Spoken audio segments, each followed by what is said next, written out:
Okay, people, good evening. I am going to try to do calculator instructions like this. So this is a test. If this test is successful, then this is what you got, y'all. Okay, so Mr. Ardondo asked me to give you a quick kind of video showing you how to do a bunch of stuff on the calculator for the stuff you've done so far. I'm going to start by saying I'm going to do as much as I can, but to be honest, guys, you can absolutely Google pretty much any calculator function and any YouTube video will probably be better than this one. And there are a lot of YouTube videos out there. So for example, if you wanted to know how to make a histogram, you would just Google or search in your phone, how do I make a histogram on a TI-84 Plus, see, TI-84 Plus, or whatever you have. And a bunch of videos would pop up and show you how to do that. So again, if you're not a huge fan of what I'm about to do, or it doesn't really make a ton of sense, that's cool. YouTube it. They got better stuff. Okay. So one of the first things you're going to need to be able to do is to put data into a list. And so to do that, you're going to press the stat button, which is right here. And it should automatically put your information, or it should automatically go to edit. So I just press stat and then I'm going to press enter. And it should automatically take me to my list screen. So a couple of things to kind of troubleshoot here a little bit. So you should start with L1, L2, L3, L4, or however, but you should certainly start with L1, L2, L3. If you do not currently have an L1, chances are you probably deleted it. And so I'm going to show you how to get it back if you don't have an L1. So what you're going to do, so I can actually delete my L1. So for example, if you don't have L1, you just have L2. To get L1 back, you're going to press second and you're going to go to delete, press the del button. And it should automatically give you a new section, and it's going to ask for a name. And so you're going to name it L1. And to do that, if you look on the number 1, you should see a little L1 in the just above and to the left of that. That's where L1 is. So to get to L1, you're going to press second and then the number 1. And it should appear right here where it says name. And then you're going to press enter. And there's your L1. So L1 is back. So if your L1 is missing, that's how you're going to get it back. So again, you would just scroll to the top of whatever L you have. So if you're at L3, you'd scroll to the top and go to L3. Second, delete, and then you're going to insert L1. And then if you're missing L2, you're going to do the exact same thing. But instead of pressing second 1, you're going to press second 2. Okay. So that's how, if you don't have an L1 or an L2 or whatever, that's how you retrieve them. That's how they come back. Okay. So next, let's say I wanted to put in a bunch of data. So I'm going to put in a bunch of mock data. So 8, 7.2, 4, 5.8, 8, 9, 6.5, and we'll just stop there. So to put in data, you literally just type in a list of data underneath L1. One of the first things you're going to want to be able to do with this data is to find out information about it. So if you are asked to find out the mean or standard deviation or even median, quartiles, all of that, to find out all the information you would need here, you are going to look for one variable statistics or one var stats. So really quick, to quit out of this screen, to quit out of anything, you're going to press second mode. So second mode should get you to a nice clear screen. So if I want to find the mean, median, quartiles, all of the stuff for the data I just put in, I'm going to press stat and I'm going to scroll over to calc. And the very first menu item is one var stats. So that's the one I want. I'm going to press enter. And it's going to ask me for a list, which is basically, okay, well, where are the numbers that we care about? What do you want to look at? So we're going to put in list 1. Again, if it doesn't say L1 here, I would type in L1. And by doing that, to do that, I would press second and the number 1. Okay. Your frequency list should just be blank. There shouldn't be anything there. And then you go to calculate. and it's going to give you all of your one variable statistics. So it starts with the mean. I have standard deviation right here. That's S sub x. I have n. That's the number of numbers you have. Minimum quartile 1. If you keep scrolling down, there's your median. Quartile 3, and then your maximum as well. Okay. This is all, by the way, starting from chapter 1. So moving on, the next thing you're going to possibly want to do with this data is you're going to want to make a graph of it. So to make any kind of statistics graph, you're going to press second y equals. And it's going to take you to a bunch of stat plots. Now, one thing, if you've been trying to make graphs and you keep getting errors, there are a couple of different ways you could get errors. So one of the ways is look at the plots that you have. The very first one should be on and everything else should be off. If any of the rest of these are on, then that's why you're getting an error. So for example, if your plot 2 is on and your plot 1 is on, you're going to get an error if you try to graph anything. So to turn off the plot, you're going to scroll down to plot 2 and press enter, which is down here, which hopefully you know. And you're just simply going to go use your arrow to go to the right, go to off, press enter so that the blinking highlighting is on the word off, and now you should be good to go. So now again, go ahead and press second y equals so that we're all here, and all of your screen should look like this. The second error that you might get is if you, well, actually we'll do that in a second. So let's actually graph this stuff. So our first set of data we have, let's go ahead and make a graph of it. The very first icon, which for this unit that you just did, this is a scatter plot icon. We do not want a scatter plot in this case because we only have one list of data. So let's say you want to make a histogram. That's this guy right here. So I'm going to go to the middle histogram icon, and I'm going to go to XList, and I should again have L1 here, and then for frequency it should just be either blank or it should be the number 1. Okay, and then finally, once I have this all set up, the way that I actually see my graph is I'm going to graph it using a statistics grapher. So I'm going to have you quit out of this. So press second mode. I should have a blank screen again. And to see the graph that I just set up, I'm going to press zoom, which is right here in the middle, and the number 9. And it should give me a nice pretty histogram, but ooh, perfect. So mine actually has an error, and I'm betting a lot of yours have errors too. Whenever it says error syntax and it gives you two options like this, like quit and go to, you're going to want to select go to. So scroll down to go to and press enter. And oftentimes, just like this, you're going to have weird stuff written in Y1 and Y2. Whenever you have weird stuff there, your calculator will not graph anything until it is cleared. So chances are you're going to have weird stuff typed here, so you would just press clear and then they go away. And now you should be able to graph again. So I'm going to press zoom again and the number 9, and here's my graph, and now it's fine. Again, for a histogram, you and hopefully you kind of figured this out, or you Googled it or something, but if not, I guess that's why you're here. So you obviously notice there's a histogram, but there's no numbers, and I need to be able to see numbers to actually like write about this histogram. So to see the numbers for each bar, you're going to press trace, and when you do that, if you notice, it should tell you a min and a max. This min and this max are the numbers that would be labeled on each section of the graph. So for example, the very minimum number here would be 4, the next number would be 5.25, and then if I scroll to the right, it's going to tell me the next bar. So again, min 5.25, that's this guy right here, and then my next number would be this guy, 6.5. Also, you're going to notice there's a thing that says n here. That tells you how many numbers are in each section or in each bar. So clearly for this bar and this bar, there's only one value, one data point in both of those sections. And for these, if you notice, there are 2 data points in each of those sections.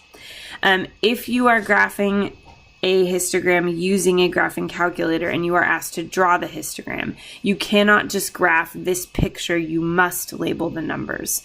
So again, to get what these numbers are, the very first number that corresponds to this line is going to be the minimum. The next line right here is going to be the next minimum, so 5.25.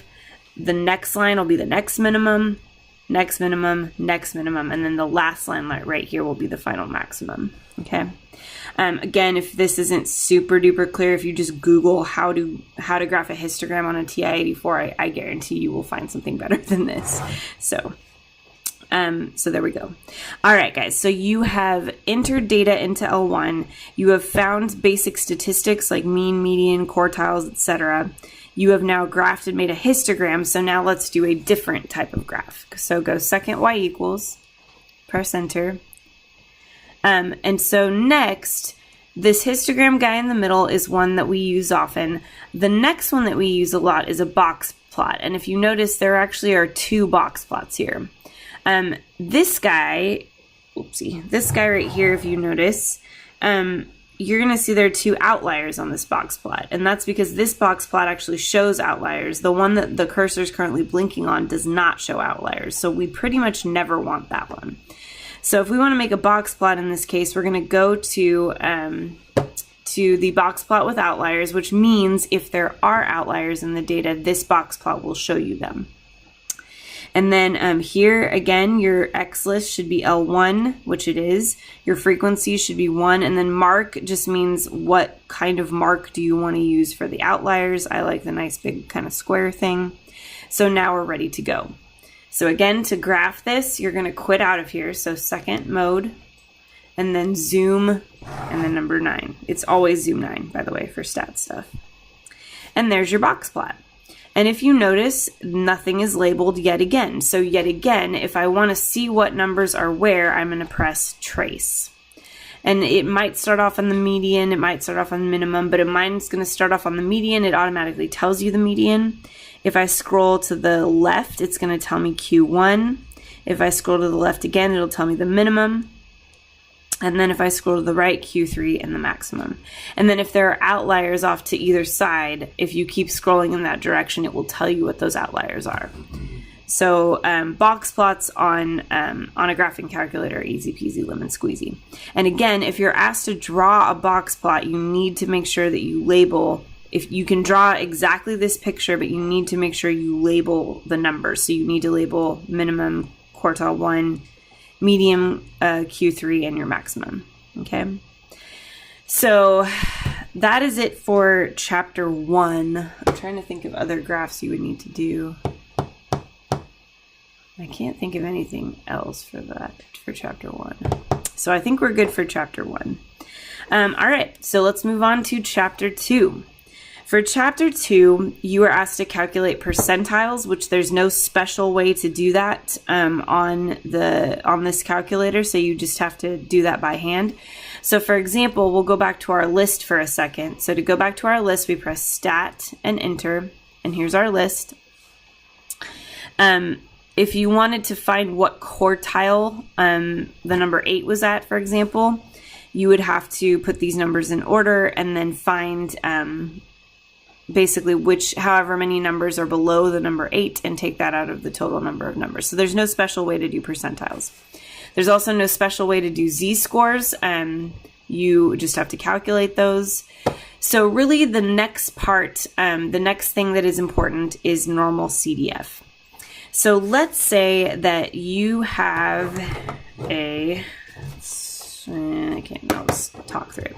So let's say that you have a normal curve and your mean is 25 and your standard deviation is 3. So mean 25, standard deviation 3. So if you want to find the area under a normal curve, so your mean is 25, standard deviation is 3, and you want to know what percent of the data is above 27. You would use normal CDF. So to get to normal CDF, you're going to press second vars. So second and then vars. And if you notice, you see normal PDF, normal CDF, inverse norm, etc. You never ever use normal PDF. That is not a thing we do in AP Stats.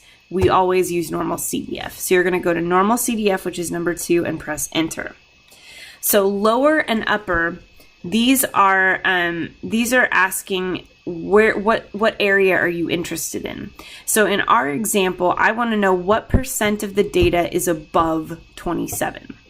So to do that, I'm going to press, I want 27 and above. So the lowest number I'm interested in is 27, and then or above is the other option. So I don't care what number it is above. It could be 28, it could be 2,028,000,028. It doesn't matter. So for my upper number, I'm just going to press a bunch of 9s because really the upper limit is, there is no upper limit. It's infinity. So I'm going to type in a comical number of 9s. Okay. Next, it's going to ask you for this symbol, which hopefully we all remember is mean. And this symbol, which hopefully we all remember, is standard deviation. I told you your mean for this set of data is 25. Your standard deviation, we're going to go ahead and make that 3. And then if I wanted to find the area of data that was above 27, then I would just enter paste. And it's going to give you this, which is actually, if you scroll backwards, it's just saying, hey, I'm using normal CDF and I'm plugging in this stuff. So it hasn't given you an answer yet. And then you're going to press enter, and that's going to be your percentage. So what percentage of data is above 27? About 25% of data. Okay. So I'll show you another one. What if I wanted the same information, so same mean, same standard deviation, but I wanted to know what percent of the data was below 21? In this case, I want to know what percent of data is below the number 21. So the highest I want my data to be is at 21. Ooh, is that a baby? That is a baby. Do you want me to go get him? All right, sorry, moving on. So I want to know what percent of data is below the number 21. So that means the highest I want my data to be is 21.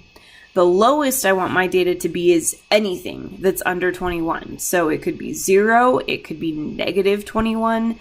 So basically for the lower bound, I'm going to type in negative infinity, and be careful. This is the negative sign. If you use the minus for the negative, you're going to get an error. So do not use minus when you mean negative. So you're going to press negative, and in this case, you're going to put a bunch of 9s here. So negative 99999. How many 9s? Doesn't matter. Just put a bunch of them. Okay. So again, you're going to go down to paste, press enter. And now, again, I'm answering a question. What percent of this data is below 21? Well, it's 9%. Okay. And then same thing, let's say I wanted the exact same data again, but I wanted to know what percent of the data was between 23 and 29. Then I would just put 23 as my lower, 29 as my upper, and then do the same exact thing. So 65.6% of my data is between 23 and 29. So that is how normal CDF works. That's what you press, okay? The next thing you might need is inverse norm. So to get to inverse norm, again, you're going to use the exact same things to get to normal CDF. So you're going to press second vars. You're going to go to inverse norm. And then this one's going to go backwards. So instead of, like last time, we wanted to know what percent of data was above 27. This time, we're going to say same data set. So my mean is still... Here, I'm going to type something in. Ignore that for now. So same data set. So I'm going to assume my mean is 25 and my standard deviation is 3. So let's say I wanted to know what percent of, so I wanted to know what percent of data was over 27. This time we use inverse norm to do the opposite. So what I'm going to say is, let's say I have 32% of data. What number does that correspond to? So before I wanted to know what percentage of data was over 27, the answer was 25%. This time I'm giving you the percent and I'm asking you what number that matches with, okay? So this is how I would use inverse norm, but first I want to kind of show you a picture of what I mean by that. So pause real quick. Actually, I'll just try to draw it here. So what this is actually asking, and I'll move the screen in just a second. Okay, is this.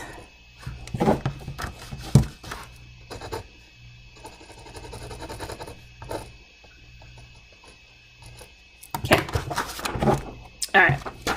So what this is actually doing in the calculator is the following. So I am looking at a normal curve, 25 right here is my mean, and I'm saying I want to know what number corresponds to 32% of data.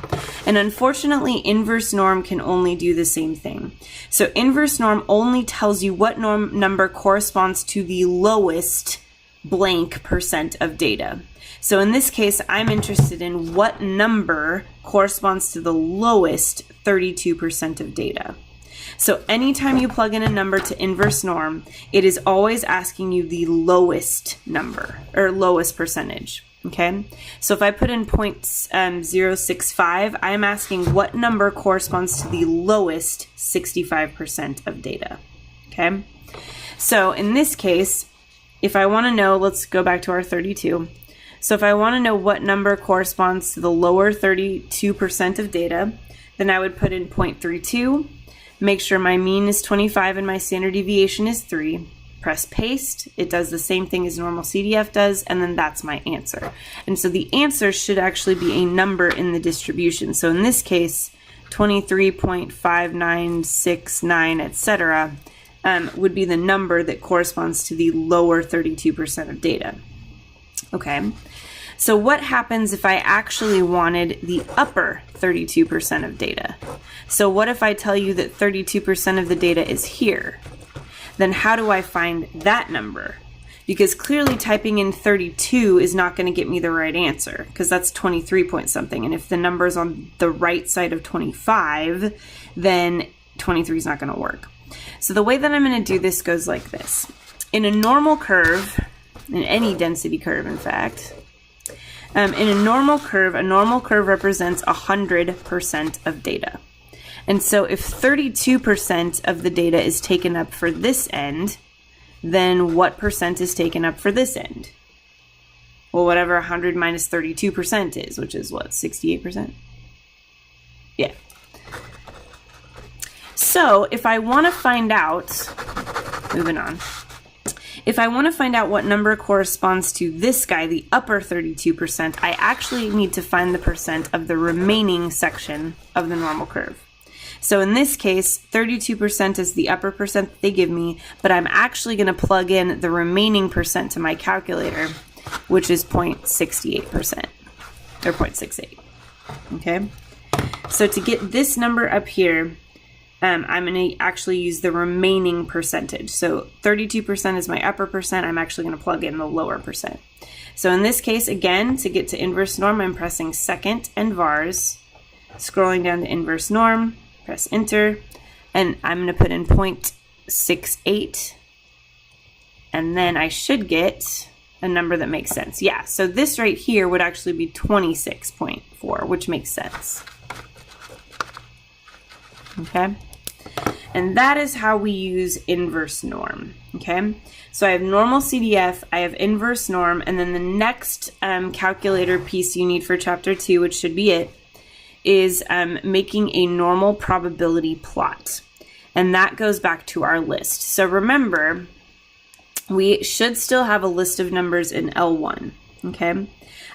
If I want to make a normal probability plot, which remember that is a plot that tells us how normal this data is. So, and we'll get to that. Okay, so to make the normal probability plot, I'm going to press second y equals, press enter. And the normal probability plot is actually the very last icon. For my calculator, it's all on the same line. If you don't have my calculator, but you have an older version, you're going to have to continue to press the right arrow to get to the last icon. So for example, on type, if you're on the top row, to get to the bottom row, you don't press down, you press to the right, okay? If I press down, it's going to get me to the X list. That's not what I want. So I'm going to scroll all the way to the right and press enter. And then again, it's going to ask you for a list, and you should just have L1 in there. If you don't have L1, second and the number 1. Data axis, just go ahead and keep it as X. Mark, keep it as whatever it is, and then we're ready to graph.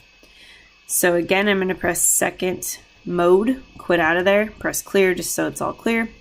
And then to get to my graph, I'm going to press zoom 9. And this guy is a normal probability plot. And so what it does is it's plotting all of the data points. It's actually plotting their z-scores. And what you want is if the z-scores actually make a linear pattern, that means that the original data in L1 is roughly normal.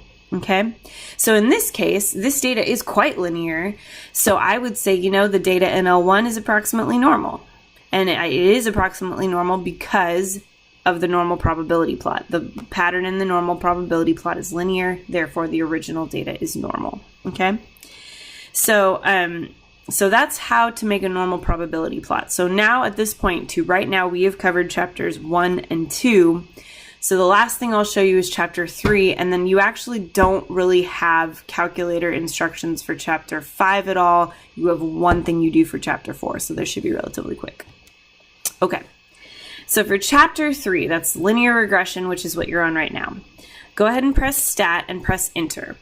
You should have data in L1. You're going to also, because we're looking at scatter plots and we have X's and Y's now, you're going to also have data in L2. So I'm going to go ahead and put data in L2, and I'm just going to keep these numbers kind of small. So 1, 1.2, 4, 1.24, okay, 2, 0.89, 1, 3.4, and 2. Okay, I have no idea if there's a correlation between these or not. I'm guessing not. So I have data in L1 and L2. And again, the way you get that is you just type in data to L1 and L2. Okay. Next, if I want to just basic start off and make a scatter plot, I'm going to press second y equals. I'm going to press enter. And now I'm actually going to go to my very first icon, which says next to the word type. And here I'm going to press enter. This icon is my scatter plot icon, and this time you should have both an X and a Y. Your X list should say L1, your Y list should say L2. Now a lot of you might have something else in L2, but you should just make sure it does say L2, and you get to L2 by pressing second and the number 2. Okay. Once you are here, again, we're going to quit out, and then if you want to make the graph, you're going to press zoom and 9. And there's our scatter plot. Not super strong, moderately positive, but ooh, that's pretty weak. So there's our scatter plot. That is sort of step 1 that you're going to need to do on the calculator. Next, so we've done the scatter plot. The next thing we're going to want to find is R. And we're also going to want to find the y hat equals a plus bx as well. So to do that, you're going to press clear. And you all should have done this, but your calculator won't actually get R unless you have told it to. And so the way that you do that is you press second 0. And if you've already done this, you don't need to do it again unless you change your batteries. And you're going to scroll all the way down. You're looking for the word diagnostic on. So I'm scrolling all the way down to diagnostic on. Okay. And there's another quicker way to get there, but this is fine. So you're going to go to diagnostic on, press enter so that your screen just says diagnostic on. Press enter again, and you should see the word done. If you haven't done this yet with your calculator, if you have a brand new calculator, you have to do this first. Otherwise, your calculator will not give you R. Okay.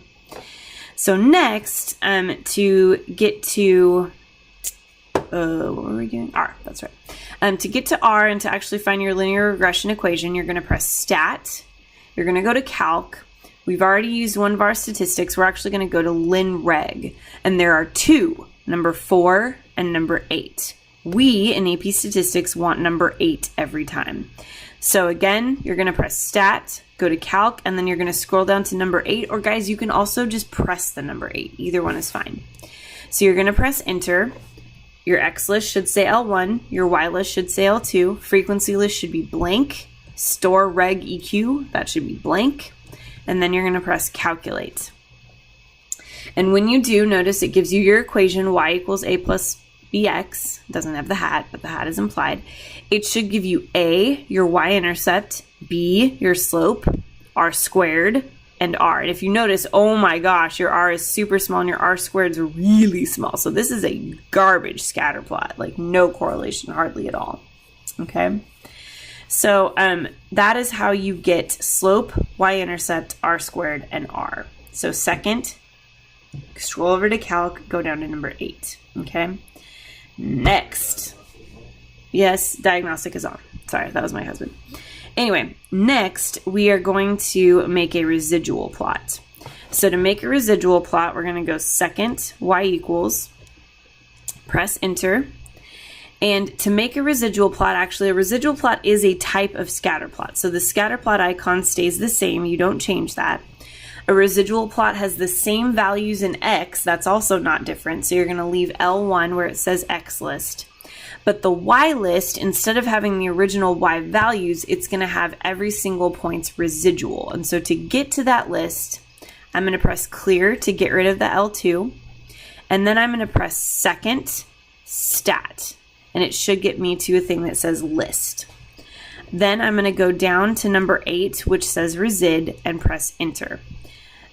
Now I'm ready to go. My residual plot is all set up. So I'm going to quit out of this and press zoom 9. And now here is my residual plot. Again, what you're looking for in a residual plot is you want to see no pattern in your residual plot. If your residuals are all over the place, that's good. That means your data is approximately linear. There's not a lot of data, so you can't really tell if there is a pattern, but for me, this sort of looks like it could almost be parabolic, except for that guy's messing you up. So if this point was gone, for example, this would sort of make a little bit of a curved pattern, which is bad. So that is how you make a residual plot, but one quick note about that. You cannot make a residual plot unless you have first done stat, calc, and linreg. So even if the problem is not asking you to find any of this information, you need to do this first or you will not be able to get the correct residual plot. So when you go to the scatter plot up here, your L1 and your resid list should already be ready to go. But if you didn't do that step before, if you didn't do stat, calc, and number 8, the resid list that you get is going to be the residuals from whatever problem you did last. And so you have to do stat, calc, number 8 before you make any residual plot, no matter what. Okay?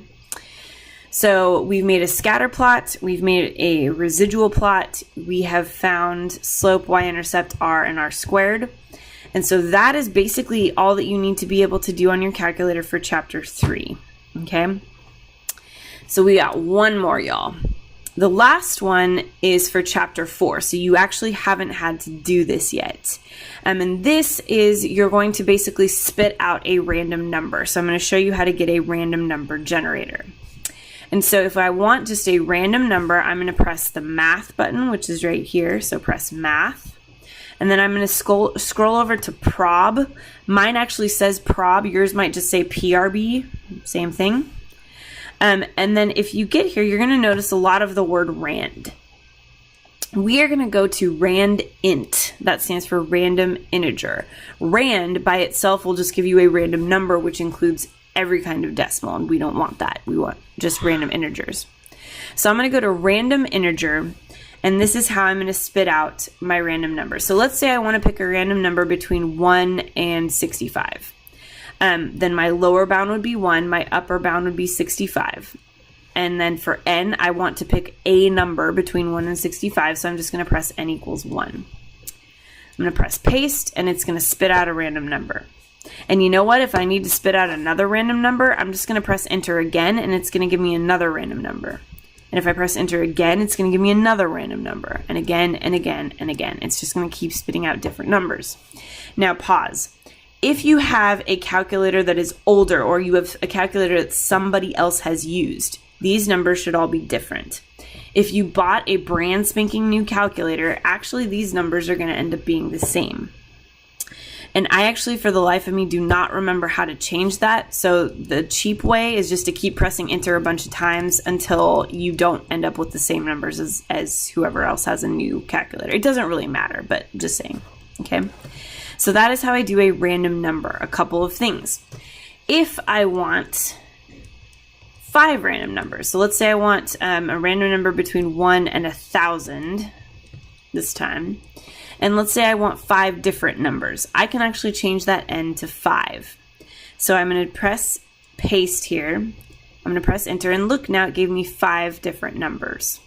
I can do it again. I can, if I want 10 different numbers, I can do that too. So I'm going to go to 10. Okay, I'm going to press paste. Sergio Perez, go away. Okay. And now it gave me 10 numbers, but as you notice, my calculator only shows me 1, 2, 3, 4, 5, 6 of those. So if you want to see the next numbers in the list, you have to scroll to the right, okay? And then it'll show you the rest of the numbers. Now, be careful, because after you do this, if you want to scroll to the right, you cannot scroll up and scroll to the right. I'm pressing up, and now I cannot go to the right. So be careful, because as soon as you press random, don't press anything else, just start scrolling to the right. Otherwise, you will not be able to see those numbers, okay? Last thing. So math, prob, number 5, randint. Let's say I just wanted a number between 1 and 20. Let's say I wanted 5 numbers between 1 and 20. But let's say I didn't want any repeated numbers. If you notice, if you need 5 different numbers, but you need to skip repeats, unfortunately, this randint function does not skip repeats. So in this case, if I needed 5 distinct numbers, I would actually not choose 5 numbers at a time. I would just choose 1 number at a time. Because then I can individually skip repeats. So 20, 13, 3, 7, and 1. Perfect, no repeats. But if there had been a repeat, I can at least just skip it and move on to the next one. Whereas when I pick 5 numbers at a time, I'd have to throw out all 5 numbers and do it again. Okay? So I'm pretty sure that covers every calculator function you will need for the entire first semester. I know this was 36 minutes. Again, if you don't really like the video or it wasn't super clear, if there's any one particular thing you want to search for, there's tons of stuff on YouTube, guys. So for example, if you're like, I don't really get how to make a residual plot, Bruce said you didn't do a good job of explaining it, just Google, how do I make a residual plot on a TI-84? And you're golden. There's so many available videos there. You should be okay. All right. Other than that, folks, good luck. When in doubt, remember the internet is your friend. Look up stuff. Khan Academy's got good stuff. I think he even goes through and shows how to do this on the calculator. But if not, there's so much stuff on YouTube, guys. You should be okay. All right. Anything else I want to say? Nah, I'm good. Okay. All right, y'all. Have a lovely evening or day or whatever, whenever you watch this.